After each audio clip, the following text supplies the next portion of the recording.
As Muslims, we have a right to bring up our children in accordance with our beliefs, which have served us over the centuries well. Now, I'll give you the same right to bring up your children in the way that you want. What about the rights of the children themselves? Well, the rights of the children come when they are they're old enough to understand the issues.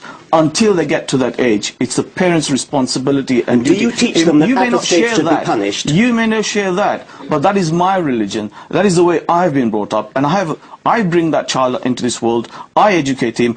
I give him everything. It's my right to make sure that I bring him, and I take issue with that. You think that it's wicked? Well, that's your point of view. I know that's going to make him a better human being. And what's missing is when you talk about faith, you don't look at what faith teaches. First and foremost, what faith teaches is that, listen, you're a human being, so respect your fellow human beings. And I think that's an important point that you don't want to discuss. What is the penalty for apostasy? And that is the thing that you fail to discuss, and that's why you've got those prejudicial views about faith. What is the penalty for apostasy? What do you teach the children will happen to them if they give up the Muslim faith? Well, let's bring the debate back into Britain. What is the penalty for apostasy? I'll tell you what we will do, because we could go down this road a very long way, and it's obviously very important. Maryam Namazi was born in Iran before her family left in the wake of the Islamic revolution. You are part of the British Council of Ex-Muslims.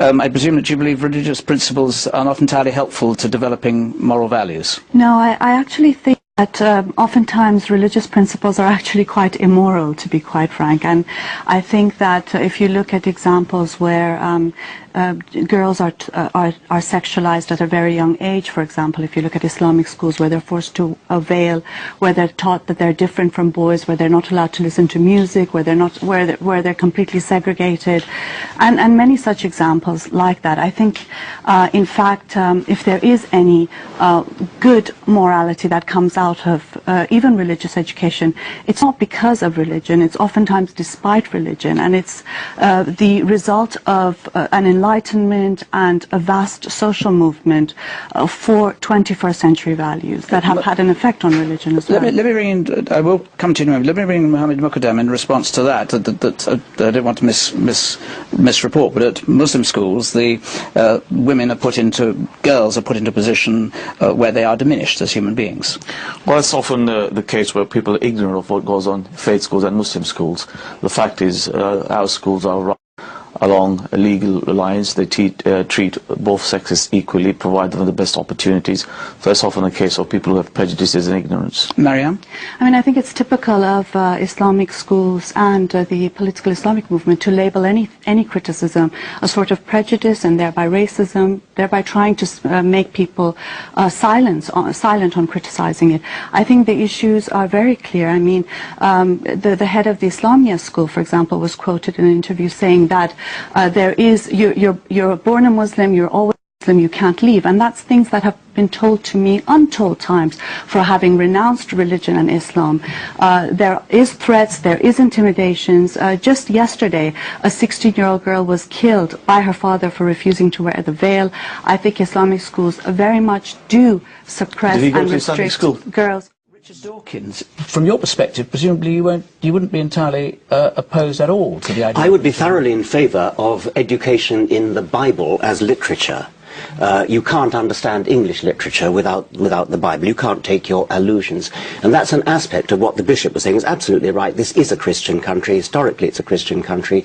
You can't understand English history or English literature without a knowledge of the Bible. And by the way, I think I should say that the act of collective worship, I don't approve of it, but nevertheless, the Christian religion, especially I think the Anglican religion, is benign by comparison. If a child at the end of its school career wants to give up religion, the church will quite happily say, okay, go your own way.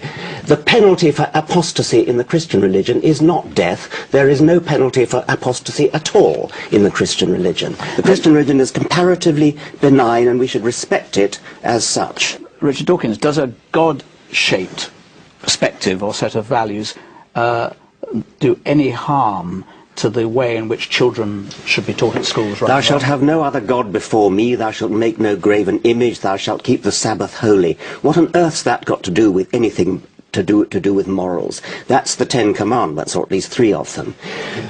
It would be deeply depressing if the only way children could get moral values was from religion, either from Scripture, and God knows we don't want them to get it from Scripture, I mean, just look at Scripture, or from God, being intimidated by God. Anybody who is good for only those two reasons is not really being good at all. Why not teach children things like the golden rule, do as you would be done by? How would you like it if other children did that to you? So why do you do it to them? So God is not only irrelevant, God is damaging. I didn't say God was damaging, but I think it's depressing that anybody should suggest that you actually need God in order to be moral. I would hope that our morals come from a better source than that, and that therefore they are genuinely moral rather than based on outmoded scripture or based on fear. Professor Dawkins said, if a child is born into a family given a certain religion, when that child growing up basically knows more about their religion, and as they grow up they learn about other religions and choose, and they can... Are you saying that the fact that you're brought up within a religious faith doesn't prevent you being open-minded or adopting any religion or none? Not at all. It does not prevent me from being open to other religions. I, in fact, have come to this country and chose to put the veil on. I have come to this country without a veil on. So not so very wicked is the view. But what is the penalty for apostasy? What is the penalty for leaving the Muslim faith? To be honest, I cannot back that point up. Dr. Mukadam, what is the penalty for apostasy? And, before...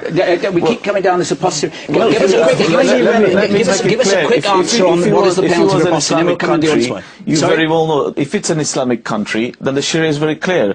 Apostrophe is dealt with the death penalty. Thank you, that's all I want to hear. But what's the relevance between what happens in an Islamic country and Great Britain? I fail to see the connection.